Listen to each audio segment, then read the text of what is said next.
This is Beyond a Reasonable Doubt with your hosts, Mark Garrigus and Adam Carolla. Yeah, get it on. Got to get on a Tuesday, get on a mandate, get on. Welcome to the best 15 minutes or so in the universe. It's Beyond a Reasonable Doubt. I'm Adam Carolla. I'm in my car driving around Glendale, California. Mark, where are you? Sitting in my office in L.A. I was going to come to Glendale, but I was laughing so hard after your tweet that I couldn't leave my office. Do you know which tweet I'm talking about? No. It was very clever. I should never laugh at anybody's misfortune, but you tweeted "Quo no mo," and I thought that was very clever, Adam. Quo no mo. Well, thanks. It's my job. Thanks for reading it. So you want to start with Cuomo?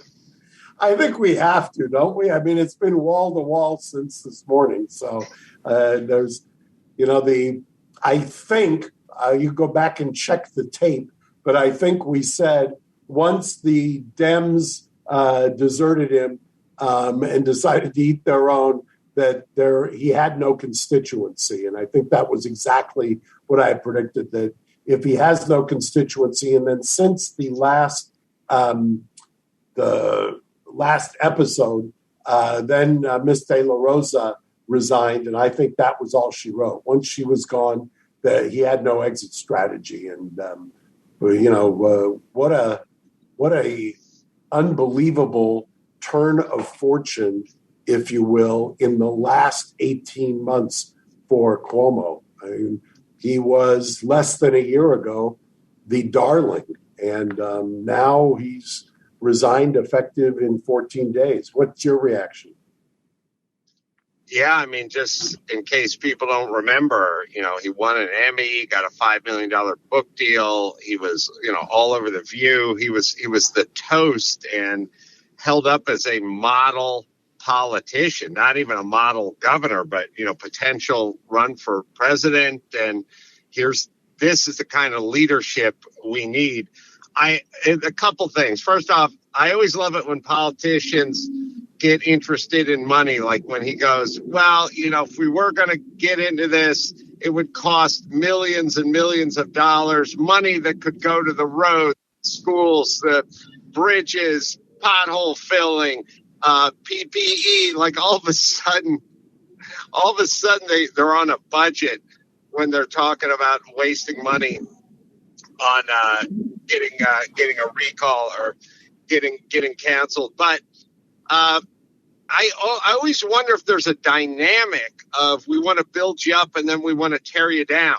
I've seen it so many times now that I'm starting. Well, you kind of read my mind. I was going to say, this seems, people talk about cancel culture. It's not so. I think the dynamic that is happening is we build you up and then we tear you down, and it's becoming a compressed period of time in which it happens. The only second guessing I would be doing here is, by all accounts, he's under investigation by, I know they famously closed down the one out of Main Justice, but apparently Brooklyn is still in play, and there's at least 4 different counties in New York State that are looking at misdemeanors. I don't know that, and maybe this is why he did it. I don't know. I haven't talked to any of the lawyers involved, so it's pure rank speculation. But you would have thought that he would have kind of, if he was going to surrender or resign, that he would have done it in trade for a no prosecution agreement of some kind. Yeah, there are some rumors kind of milling around that this is not just contrition or, stepping back because it's the right thing to do, that there's something tactical about this. And I'd say historically, being a world-class politician, not necessarily in the best sense of the word, but I just mean not a guy with a reverse gear. It's a guy who just decided to step down. You wonder if there's something else at play that we don't know about, some deal that's been struck or something that may benefit him down the road. Well, I do not disagree at all. In fact, that's what my antenna are up about, because even though he lost the support of his constituency in the Democratic legislature there in New York, at the same time, he's got real peril. And I can't believe that impeachment drove this decision as much as some of the other things that are swirling around him. And I guess we'll learn soon enough.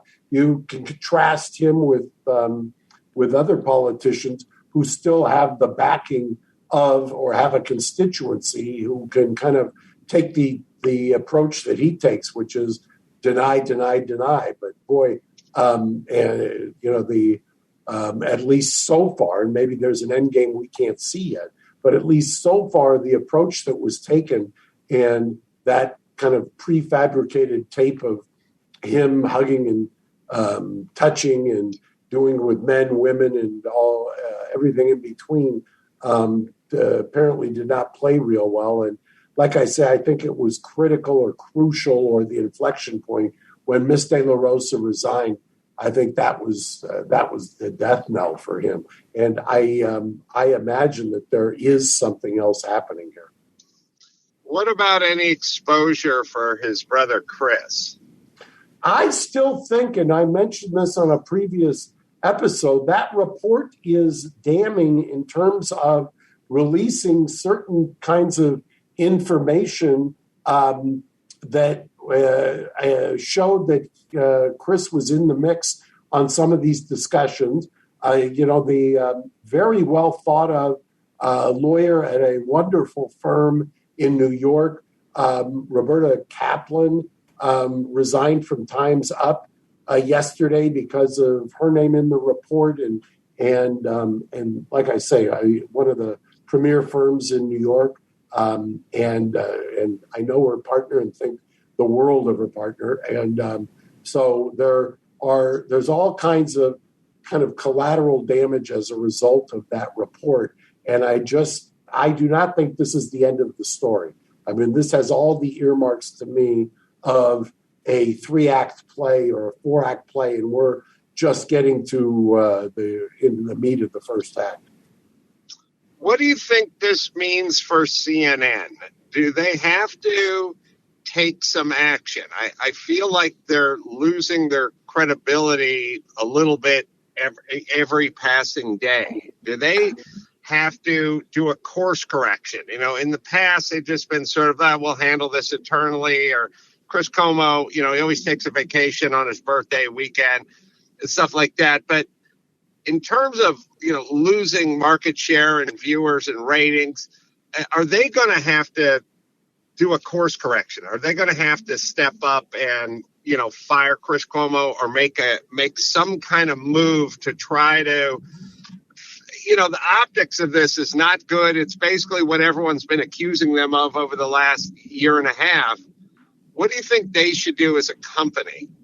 Well, look, far be it for me to give them any advice, because I think they've made colossal mistakes, not the least. I could go on and on and on personally and professionally.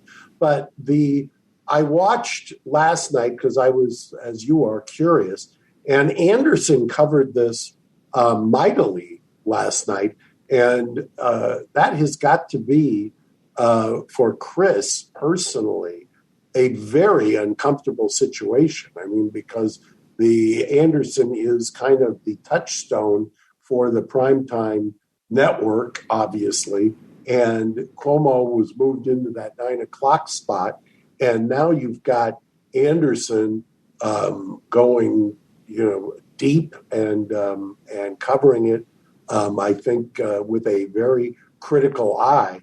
And it's very difficult for them now to separate this out. Remember when it first came out, they were kind of pilloried for the idea of he was both having him on as a guest, Chris was, and then doing the kind of the operation where he's counseling his brother.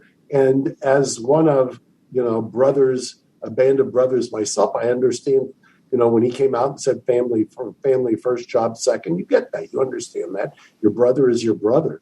But at the same time, how many, the credibility, as you say, the hypocrisy, so to speak, is going to, the pillaring has only begun. I think it's going to become an untenable situation. What do they end up doing? I won't speculate yet, but I have a couple of ideas. I still think that there's some other shoes that are going to drop here in terms of the governor, and I'd like to see how that plays out. And I think they're going to take the exact same position. But this is extremely tough for them. I mean, their presence now is in New York. CNN's. This is the governor of New York. It's a huge story. This story is not going to go anywhere. I mean, it's going to remain because there's going to be obviously civil lawsuits and potentially criminal actions. And you've got this bi-coastal dynamic where you've got in almost a month to the day, the recall election here in California with another governor who was also kind of held up as the darling of the COVID era, if you will. And they, to some degree, this resignation by Cuomo has got to have the governor in California and his team deathly worried that somebody who they thought, I remember all kinds of pundits and people talking about who was in more trouble and who, Newsom or Cuomo and things of that nature, handicapping it, which you hate to do with anybody's life or career. But at this point, from a purely political standpoint, people have already, I've already seen a profile. So it's been, within minutes of the lieutenant governor who's going to take over, who's an ex-congresswoman. And they've already, I think, probably sounded the alarms here in California that, hey, if people get used to this idea of somebody who's incredibly popular, of somebody who's incredibly revered, resigning or having a fall from grace that quickly, then the idea that this could happen to Newsom, I think, becomes even more real. You can imagine it. People can see it. Whether that galvanizes Democratic support or whether that lights Republicans on fire, it'll be interesting to see in a week when we see some shock polling. Mark, what about the I've seen some headlines rolling around today about the possibility of Cuomo pardoning himself before he leaves office. It's, that has occurred to me, and certainly he's got 14 days, if he's not going to do it, to talk with his lieutenant governor about her doing it upon and using the kind of the Gerald Ford line, we want to put this behind us, and pardoning on the way out the door. I doubt that she would do it just because of the optics of it. And remember, even though she assumes the office, there's a fairly quick shelf life on that gubernatorial race. I think sometime in the next, I want to say 14 months, less than 14 months. I saw a tweet just on the subject of tweets that would make you smile. It wasn't mine, and I would give credit to the gentleman or the lady who gave it, but it escapes me. But it said 14 days to slow the perv. There's going to be quite a few. I mean, as somebody who has defended people most of my adult life, I never like to. I mean, you have to have a gallows humor about all of this stuff, and I never want to take delight. And I've always, as you and I have both said, we both kind of like Cuomo and his style. I'm sure that's part of our toxic masculinity, but he's got a rough go of it. I mean, it's tough. Well, last quick question for you. We weren't going to do vaccine passports, but it seems like we're kind of backdooring them. It seems like we're just kind of saying there's no vaccine passport. The government is not going to do that. But if you'd like to go into restaurants in Manhattan, or you'd like to fly, or you'd like to do business, or you'd like to be in the military, you will need to be vaccinated. I'm not sure what the distinction is between a vaccine passport and you can't work or fly or eat if you don't have one. But it kind of seems like we're backdooring these things in. Do you have any thoughts about that? I do. I think we put it front and center. I've been talking about it all day with various clients. It looks like, for lack of a better term, they're going to be mandated. And, it's interesting. I've seen people go the other direction. I think Gary had showed me something recently about an Orange County place that only wanted the unvaccinated, which is kind of, I guess, their way of showing That's an Italian restaurant down in Huntington Beach, and a few days after that story, it came out that they had taken like $30,000 in paycheck protection stuff. So funny. Yeah. Well, we will. You got to be careful. You got to be careful when you take those stances. Ace, one last thing before you wrap it up here. I think the tweet that you saw came from Ian Hayworth. So apologies if that's not who it is, but he definitely tweeted out a version of what you said. Well, hopefully credit where credit is due. Thanks, Gary. Thanks, Mark, for carving up some time. And until next time, Sam Carolla for Gary Smith and Mark Garrigus saying mahalo. Thanks for listening to Beyond a Reasonable Doubt. Stay tuned for more bonus episodes coming soon.